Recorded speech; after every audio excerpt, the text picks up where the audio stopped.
Welcome to Business Infrastructure, the podcast about curing back office blues of fast-growing businesses. If you're a business owner or operator looking for practical tips and solutions to scaling your business in a sustainable manner, you're in the right place. Now here's your hostess, Alicia Butler-Pierre. Hello and welcome to the Business Infrastructure Show, where we share tips and resources to help you cure back office blues. I'm your hostess, Alicia Butler-Pierre, and I'm joined today by Josh Cary. Josh spent 40 years in hiding. That's right. He was hiding every aspect of himself and showing up with a mask on in all areas of life, trying to gain the approval of everyone else. At 19, he changed his name and entered into what would become a 15-year career as a professional actor and filmmaker. But the applause and external accolades didn't completely heal his feelings of anxiety and insecurities, and he found himself more isolated than ever. Today, Josh is a podcast host and business coach to entrepreneurs who are ready, willing, and able to say, F that noise. F that noise in their head that's been acting as the excuse for remaining where they are. Today, Josh is going to share with us the one thing we need to know about finding our voice so that we can become better business owners and entrepreneurs. I'm particularly looking forward to this conversation and hearing what Josh has to say about certain things that I'm going to ask him. So without any further ado, Josh, welcome to the show. How are you today? I am so well, Alicia. Thank you so much for inviting me and opening up this conversation. Well, I already appreciate the energy you're bringing. Wow. Thank you. Now, the name of your website as well as your podcast is The Hidden Entrepreneur, right? Mm-hmm. Can you tell us a little more about what you do at both? I know there's some coaching that you do, but you also have your podcast. So can you talk to us a little bit about both? Sure. So as you said, I am the hidden entrepreneur, and that is simply because I finally admitted that, my goodness, I've been spending all of my life, 40 plus years of my life, hiding, showing up in every situation in life, in social, in personal relationships, and of course in business, hiding all of my power, all of my ability, opting instead to seek the approval of others, to just go out and put on this front in an attempt to say, will you like me? Will you validate me? And what I was expecting them to validate was this story, this false belief, in essence, this lie that I sold myself as truth from a very young age, thinking, just trying to make heads or tails of the world around me as a young child, where you already have no real resource or understanding. But, I said, what I seem to believe right now, and of course, all this is at a very real subconscious level, but I said, I'm getting the impression that nobody really wants me around here and that I'm not capable of doing much of anything. So from that day forward, I slapped that label onto myself, wore it proudly. And what do? You then go out into the world and you look for the people, the circumstances, the events, and the experience that will absolutely validate that truth for you. And people are very willing to validate your label for you. And the whole irony is that there was a lot of struggle and frustration and anger and anxiety and strife through all this, because on a deep level, this is what I believed about myself. But on a other level, I would go home behind closed doors and wonder, why am I doing this? I know better. I'm better than this. I am so capable. I'm seeing what people are doing, what they're creating, and I could do that, but I was just paralyzed with all this fear. And again, desperately needing to validate this truth that I sold myself, that I'm not good enough. So it was just this whole lifelong conflict of, I'm not good enough. Nobody wants me around. But of course I am. Yes, I am.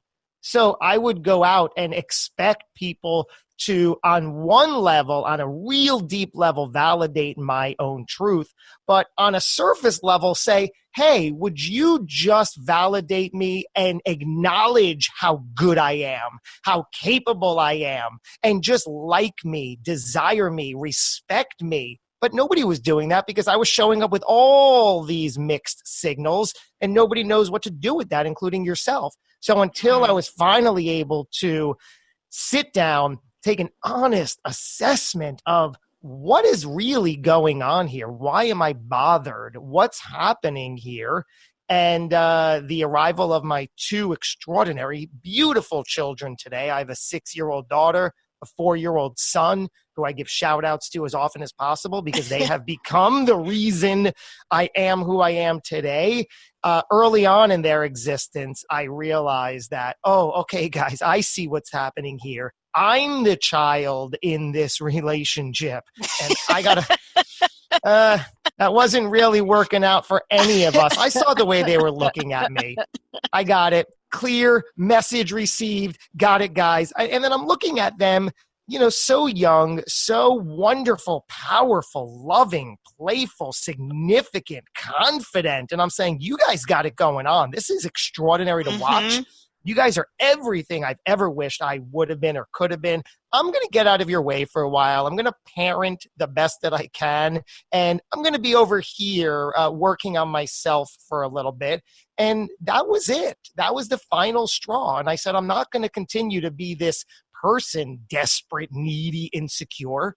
Have my children watch that, only know that that's who their father is. And then that's the impression I leave them with. No way. I always wanted to be a father all my life. And given the chance, I said, all right, got to do the work. I've always known I was capable. Now I am going to put in the work. So here I am, created the Hidden Entrepreneur to sort of give myself that path, that journey, that excuse, if you will, to model for others and model for myself and certainly model for my children what in the world is possible and what a life led well looks like. And it's just a moment by moment, day to day chain of events that seem to be going okay for me so far. That was excellent. Thank you, Josh, for that. Now, so the Hidden Entrepreneur, when you come out of hiding, part of coming out of hiding is knowing who you are. And part of knowing who you are is being able to find your voice. Yes. Right? And that's what we're going to be talking about. So first of all, what does that actually mean, to find your voice? And what would you say, if you had to give one thing that we need to know about finding our voices, what would that one thing be?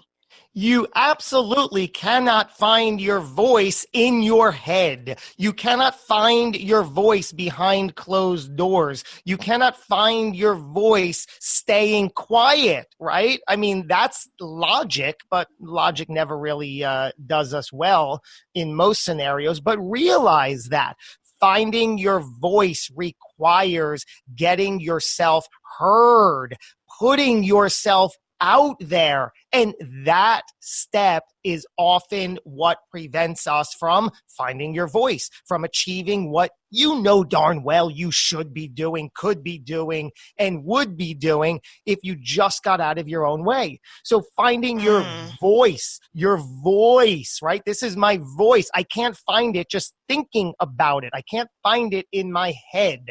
I can't find it behind closed doors. I got to go out and voice things. So what does it mean? It just means discovering who you truly are in all sorts of situations and living that person and being that person. And how do you do it? Slowly but surely, one step at a time.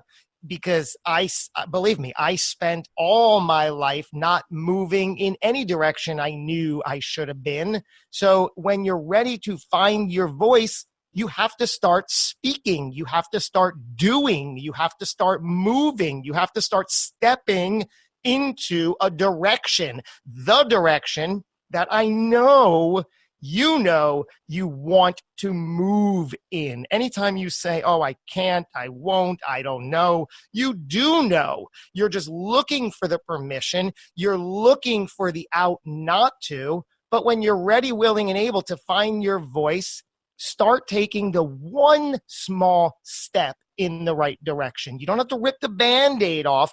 Just start talking. Just start speaking. Just start whispering. Just start opening yourself up, whatever that translates to you. And you have to do it, try it, acknowledge it, see how people respond, adjust it, go forward, try something else, try that, get a little louder and bolder and more powerful, and repeat. So that sounds like a process. It is a process. Well, nothing's I love that. Right? There's a little bit of work involved. Yes.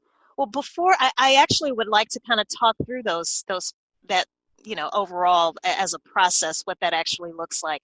But first, I remembered looking at your website and I saw something that really stuck with me. And it said, one of the biggest things that you learned was that I can't, quote unquote, I can't tweak my business until I tweak myself. And so on this show, this is all about growing your business and operating it on a day-to-day basis. And a lot of times that means you have to hire more people. You have to have processes in place. You have to have certain tools to make your work more productive and more efficient. But growth is very scary. And especially when you're talking about scaling and truly taking your company to the next level.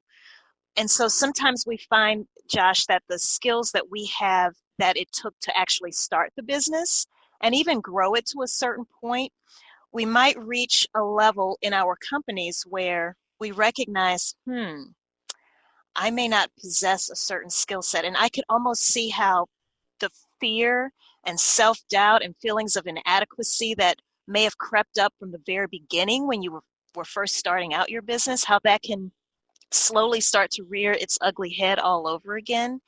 Can you talk to us very specifically about some of the types of people that we can rely on to help us find our voice again, I guess, in that type of situation?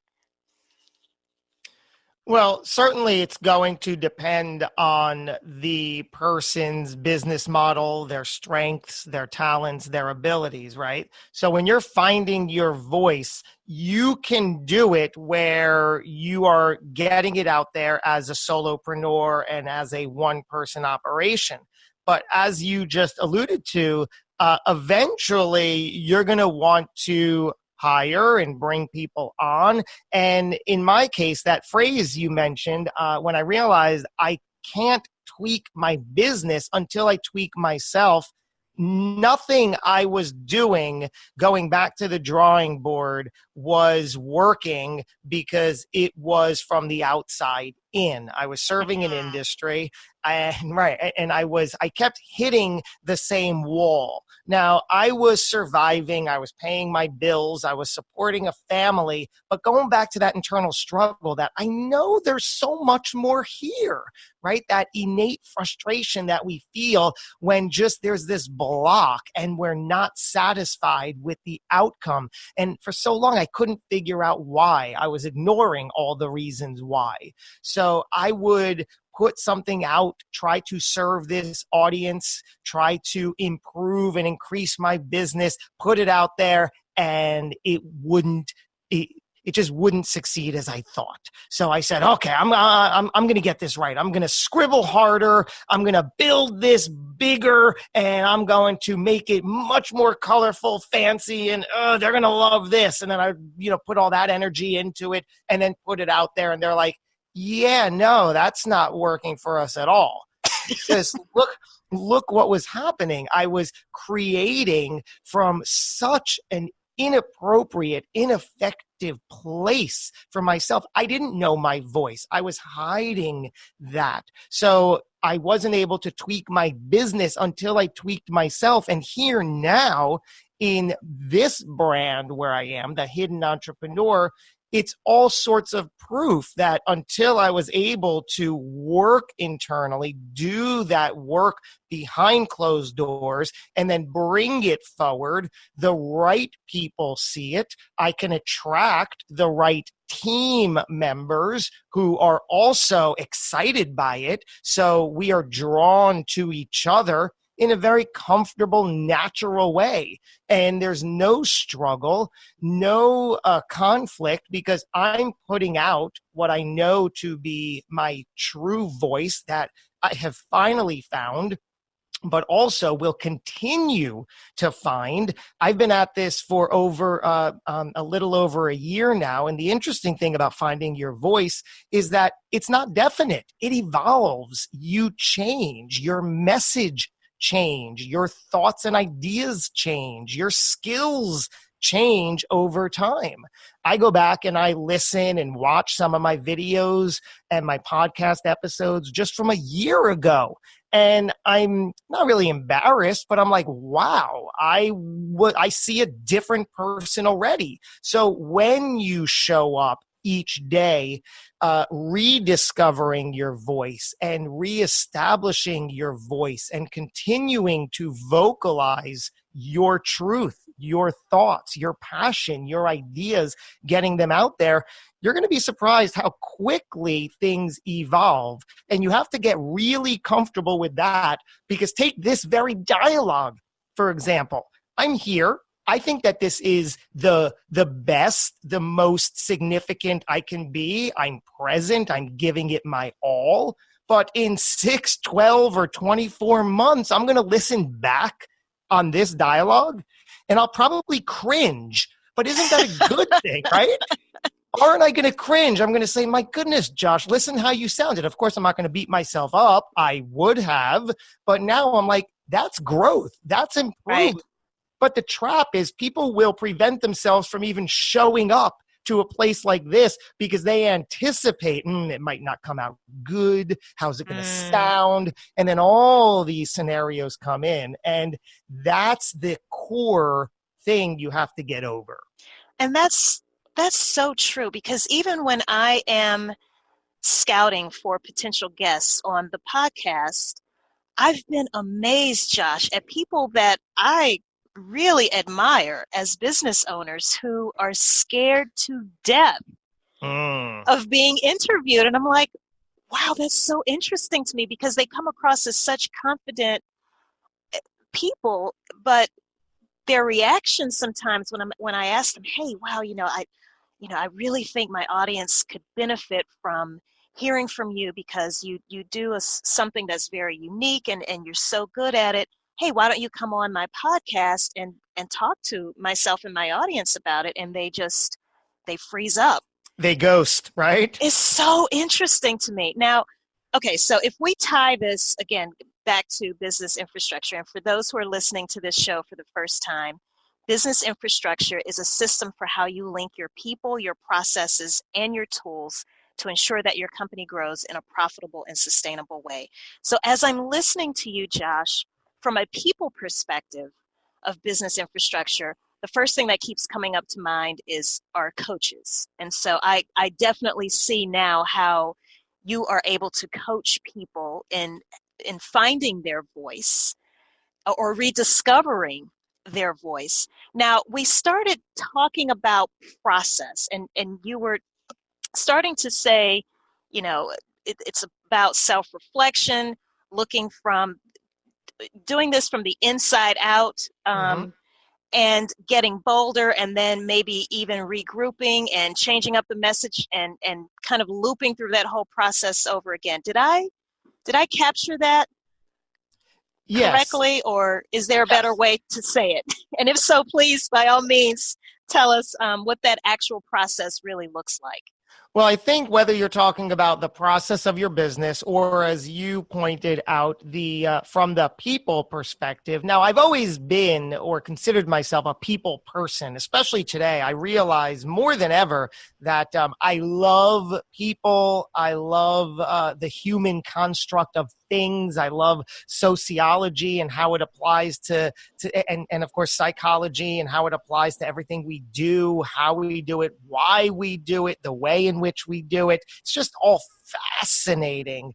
But I've also realized that I would show up in these situations with a ball of angst and anxiety and fear, trying to get people to like me, approve of me, and accept me. It never works. So if you show up in your day-to-day, even behind closed doors or with your team, or trying to put together the right process to achieve something in your business, in your world, it's so muddled and cluttered in your mind, in your thoughts, in your heart, in your being, in your existence, that it literally blocks everything. The only way to thrive and be so creative and productive, I have found what works for me is to find the way to get out of your own way, to work through the fear, because it's not about putting the fear to rest for good.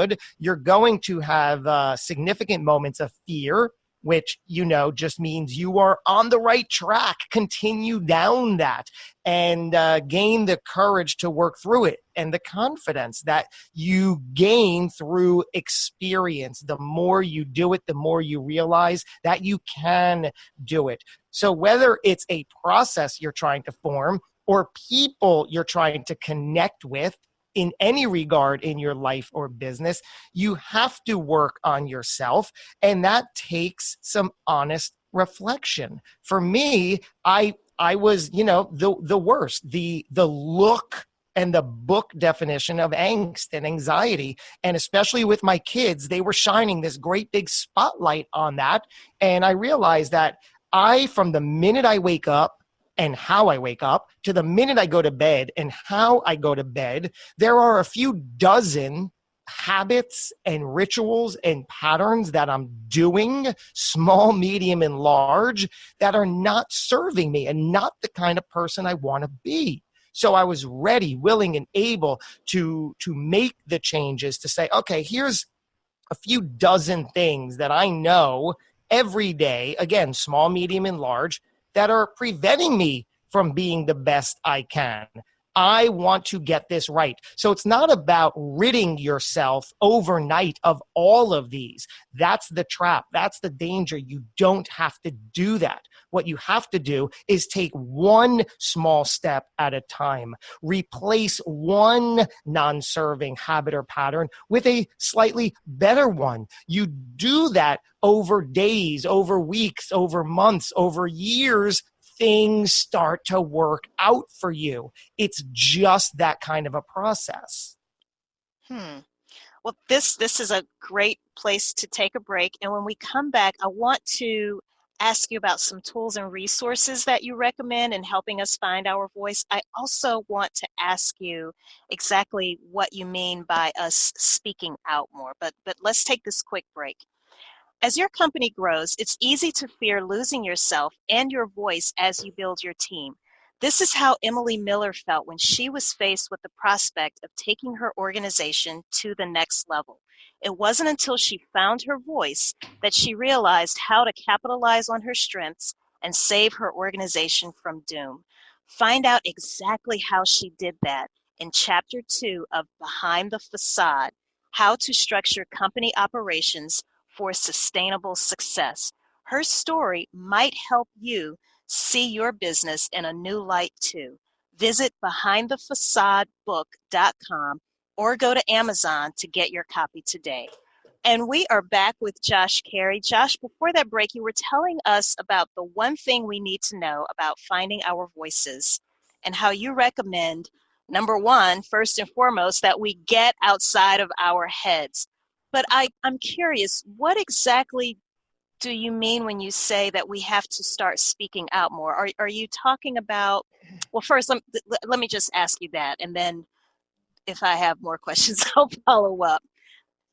Sure. Well, it's directly connected to how do you find your voice? You have to start speaking, and you have to hear your voice, and you have to figure out what you're saying and your voice. And that's about your message and who you are and what you stand for and what you're about and who you want to be standing for and who you want to be about. What kind of a person do you want to be? And that's what you have to speak out about, right?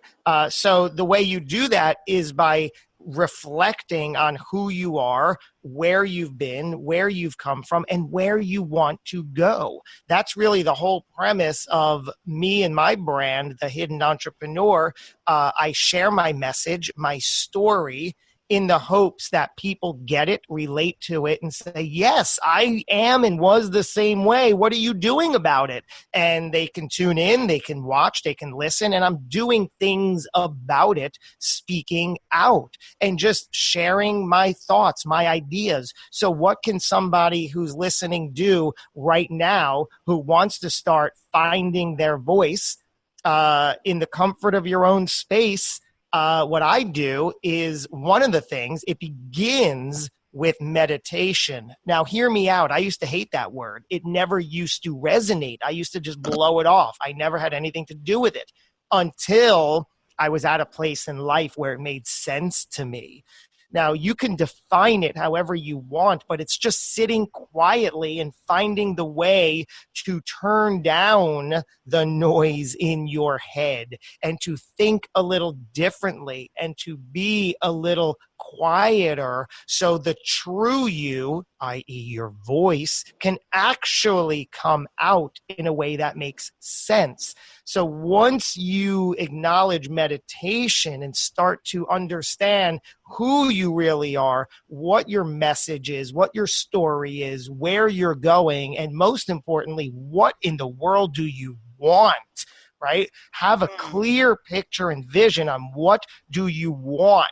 And then from there, the segue is, you don't have to get anything out in this first step. It's first getting things down, right? Getting them down on paper, whether it's a notebook or a digital app or somewhere that you can just start capturing your honest thoughts, feelings, emotions, ideas, and just let it flow through you. You don't have to get anything out at this point. This is the idea phase and the preparation phase. So start journaling or writing or putting things down, and then you can start taking that from behind closed doors. And that's when the process of finding your voice meets the rubber, because now you're starting to allow others to hear it, get direct feedback from your message and your story, and hone it and work it from there. And slowly but surely, you will start seeing your life move in the direction that you are deliberately taking the action to move it towards. There's a quote that came to mind as I was listening to you just now. I remember having a conversation with a very good friend of mine years ago. We were both working at this company and we were both very miserable. I ended up leaving, and I remembered her telling me, she said, well, we were also going to school together at night. And I remember telling her about one of our classmates, and I said, well, he works at the company that you're interested in. Why don't you share, your resume with him? And she said, well, I don't want to do that because I'm afraid that if word gets out, then somehow that'll make it back to my boss some type of way at a completely different company. So it prevented her from moving forward. And I remembered telling her, because I was getting increasingly frustrated with having these conversations with her. And I said, well, you know what? A closed mouth never gets fed. So when I was attempting to understand what you meant by really speaking out and listening to your explanation, I was like, okay, so that's kind of in the same spirit, right? If there's something that you want, you have to articulate that, whether that be in one-on-one meetings that you might have with people, if it's something that you an important message that you need to communicate to your employees, to your team, to your colleagues. No one can help you if they don't know where you're trying to go. Yeah, and you bring up such a great point, and I'll make this analogy. So in that situation, maybe her resume or maybe talking to that person isn't the best next move for her, but it's okay. So let's take the example of somebody wants to lose weight. It's an easy, obvious example. We all know, we could relate to, we understand. But what's the trap when somebody gets it in their head that they want to lose weight? They go all in and they try to say, well, I'm going to lose 50 pounds in 3 weeks. I'm going to go to the gym every night. I'm going to eat 3 salads a day. I'm going to do all this kinds of stuff. And we know typically, statistically, how that works out. So in order to improve your chances, whatever your goal is, whatever you feel you don't want to do, like, again, great story where she didn't want to send her resume. So she needed a little bit more of a confidence booster, really, to get to that point. So instead of just dropping the whole thing and forgetting about it, let's work up to that. So in the losing weight scenario, you don't want to go to the gym yet? Fine, don't go to the gym. Can you drink more water?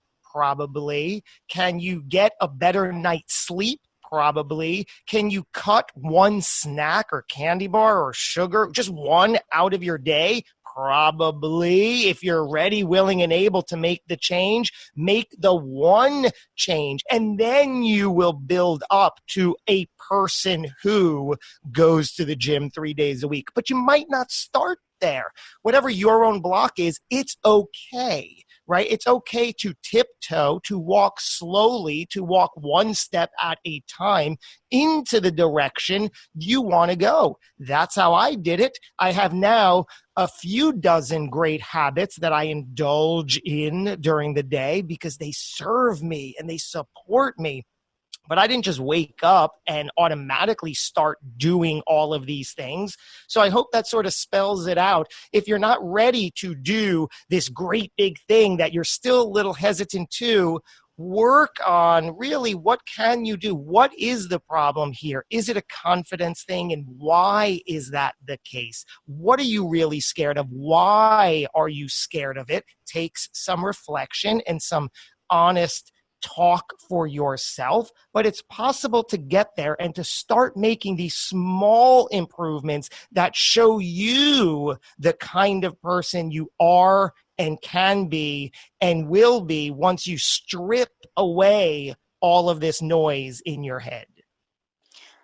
What I'm learning about myself now that we're having this conversation is I need to be more patient with people like my friend, and also become more patient with myself, because I do this to myself as well. If there's something, a change that I want to make about something that I do or the way I may approach something, I do tend to lean towards that all or nothing approach, which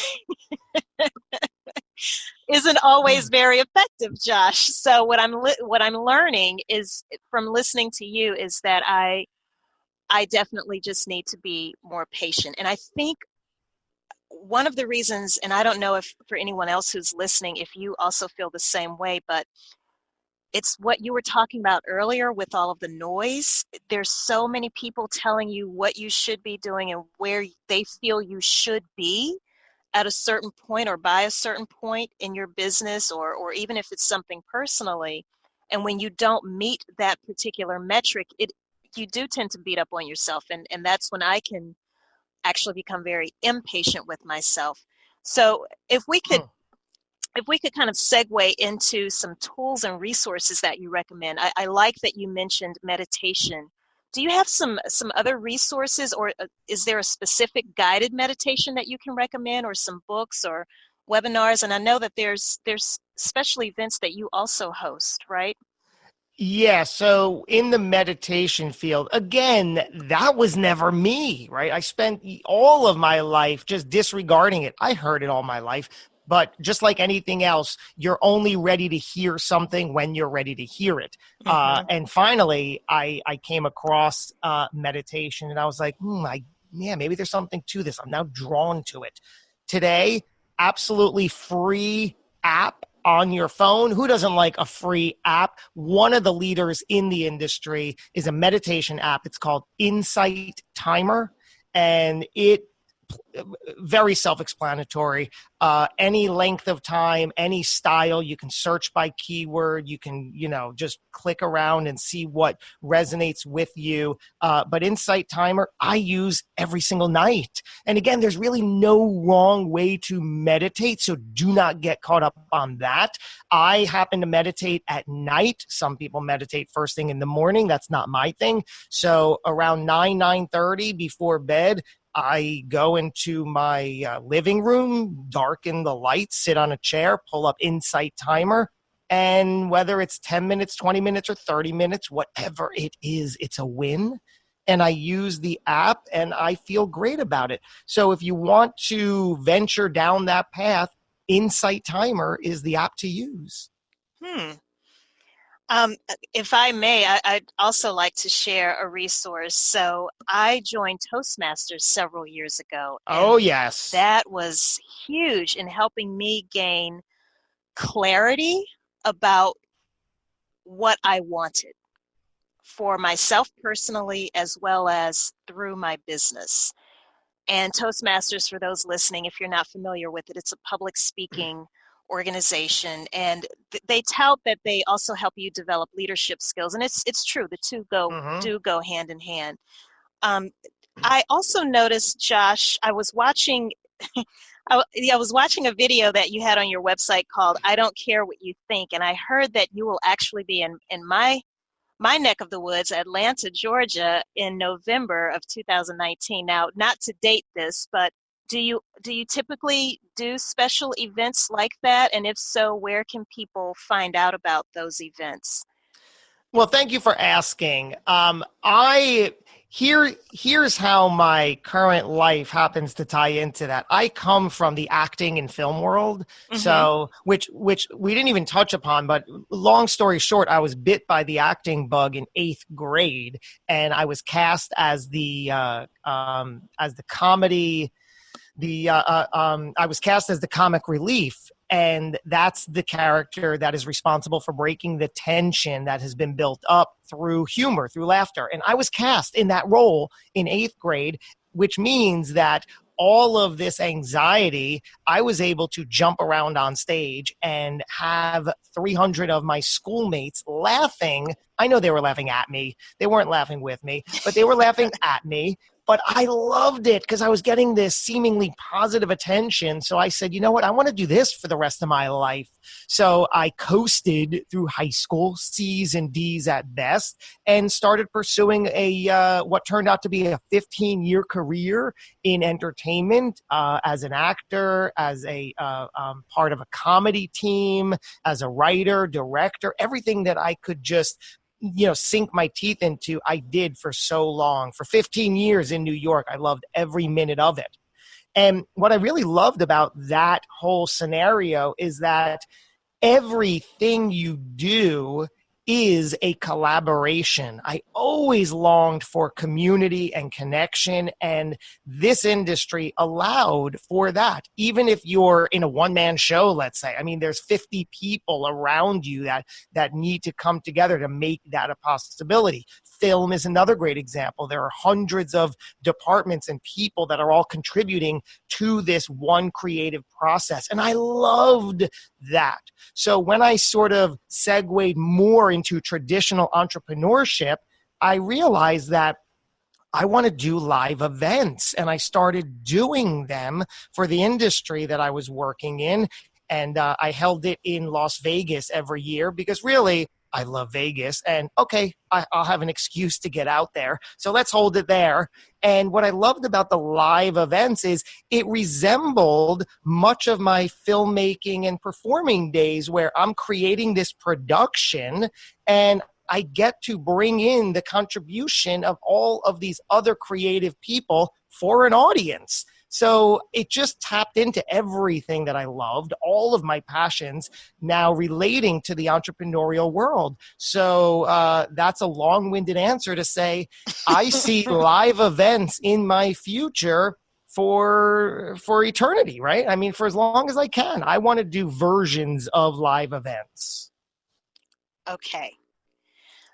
Well, how can people get in touch with you, Josh, if they want to learn more and possibly seek you out for your coaching services or even to be on your podcast maybe? Sure, anything is possible. I am wide open for ideas, collaboration, and opportunity. My website is the hub for all of that. You can watch videos, you can hear my episodes, you can read more about me, and get in touch, of course. It's joshcary.com. And also from there, you can click through to whatever social platform you like to participate in and find me there. Okay, well, Josh, I know we could go on and on for, I'm sure, another hour easily, but unfortunately, we have to wrap things up. But thank you so much for taking time out of your schedule to speak with me today. I really appreciate it. This has been brilliant, Alicia. Thank you so much. All right. And now that we've heard from Josh, do you feel that you're better equipped to modify the way you communicate your business's growth goals? As a reminder, Josh said that the one thing we need to know about finding our voices is that we cannot find our voice being in our heads. It requires getting yourself heard. Finding your voice is about discovering who you truly are and speaking out about that. Something else that Josh said that I thought was really powerful is that people are willing to validate the labels that you put on yourself. So why not choose labels that serve you? Subconsciously, he said that we also can give ourselves mixed signals. He also said that we should take more cues from children because they certainly don't have problems placing limitations on themselves. Finding yourself takes time. He recommended to start speaking and moving in the direction that you want to go in. And sometimes we do hit a wall in our personal as well as business development. And that can happen, especially if we use an outside-in approach instead of an inside-out. Keep in mind your skills will change, especially as you're growing your company. The skills that it took to start it might not necessarily be the skills that it will take to bring your company to the next level. So don't be afraid to go through the rediscovery process all over again and finding your voice. And something else that Josh said that I definitely think I need to personally practice is to make sure to be patient with ourselves, take our time, don't rush this process of finding yourself. If nothing else, take small incremental steps until you accomplish your goals. And I just like to also add to that when you find your voice, you're going to find that you will speak and lead with more confidence and clarity. Don't be afraid to ask for help. Asking for help is not a sign of weakness. Don't grow alone. If you want to know more about finding your voice on your journey through business growth, definitely reach out to Josh. As he said, go to joshcary.com, and that serves as a hub for all things Josh Cary. So that includes his consulting and coaching services, as well as his podcast, videos, and it's also a hub to reach out to him through different social media platforms. As a reminder, we will have links to all of the resources that Josh shared in the show notes at businessinfrastructure.tv. Did you know that we have a YouTube channel? Yep, that's right. You can now find this show as well as other how-to videos on YouTube. Just go to businessinfrastructure.tv and look for the link. When you get there, be sure to subscribe and click the notification bell so that you'll know when the next episode airs. Thank you so much for tuning in. And remember, stay focused, be encouraged. This entrepreneurial journey is a marathon and not a sprint. Until the next time. Thank you for listening to Business Infrastructure, the podcast about curing back office blues with Alicia Butler-Pierre. If you you like what you've heard, do us a favor and subscribe, leave a rating and review, and more importantly, share with your colleagues and team members who could benefit from the information. Join us next week for another episode of Business Infrastructure with Alicia Butler-Pierre.